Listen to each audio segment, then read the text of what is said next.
The Jamaicans believe the Reggae Boys' failure to qualify for a second World Cup for a sixth consecutive cycle is to be blamed on weak management, indiscipline of players, limited trained coaches and a disorganized Jamaica Football Federation.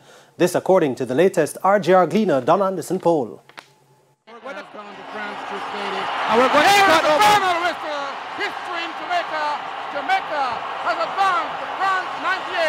It is still scenes like this that is still etched in the memory of Jamaicans, the Reggae Boys qualifying for the 1998 World Cup in France.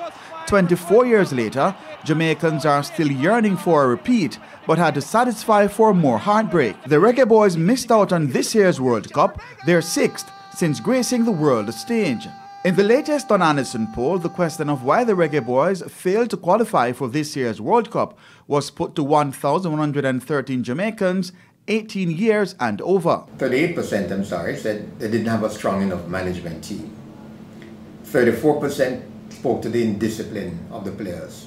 33% that we didn't have sufficiently trained coaches.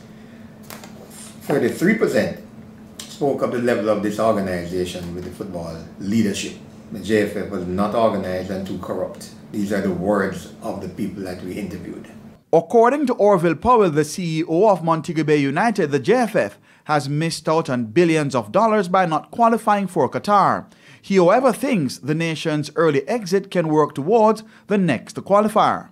We are again grateful that we know our fate now, so we can start preparing a little bit earlier. And I can tell you again, that is what we need to be doing. But we're going to wait again and lose another year and start preparing a little bit later. And former JFF President Tony James isn't banking on the JFF getting it right the next time around. To do that, you have to have leadership. We don't have any leadership. We have to have a technical program and we have to have leadership. Look at the way we're selecting our national coaches. We have no leadership, we have no experience. We're all over the shop. It is said that the chain is as strong as its weakest link. That link to the national team is the local leagues, which must be improved. So what more could be done to improve local football? Better technical trained coaches at all levels, 40%, right? 35% said if we had more disciplined players. Greater financial investment, 34% is needed. Greater financial investment. In addition to which, there should be better incentives for players. To this, James says there will be no improvement soon, as those responsible for running the sport are putting politics above the nation's football. Every parish wants a team in the Premier League. And you can understand that politically, because it is parish presidents want to pick up their own parish. You can't put your parish head in a national program. We don't have the resources. We don't have the player pool. We don't have the infrastructure. We don't have anything to warrant or expanding the Premier League. According to Powell, if there is no change at the leadership level, then Jamaica will continue to reap the same rewards. We have to get organized as clubs or as a people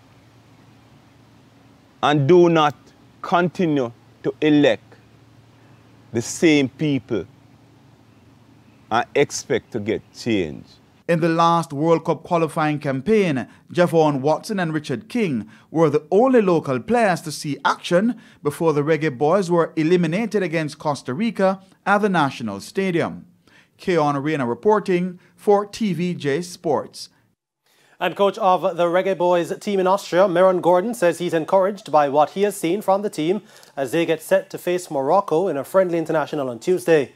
The largely locally based squad has been in Austria since last week and will play the first of 2 games on Tuesday after their match against Ghana was cancelled.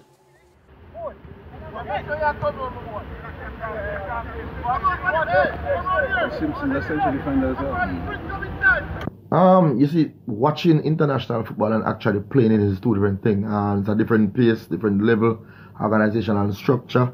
So I think, this has really exposed them and at least prepare them for what is to come, for those who will move forward with the Reggae Boys or even move forward overseas to play international professional football. So it is always a good thing for them, and one thing I love about the group though, they're really, really trying their best and they really want to put their best foot forward.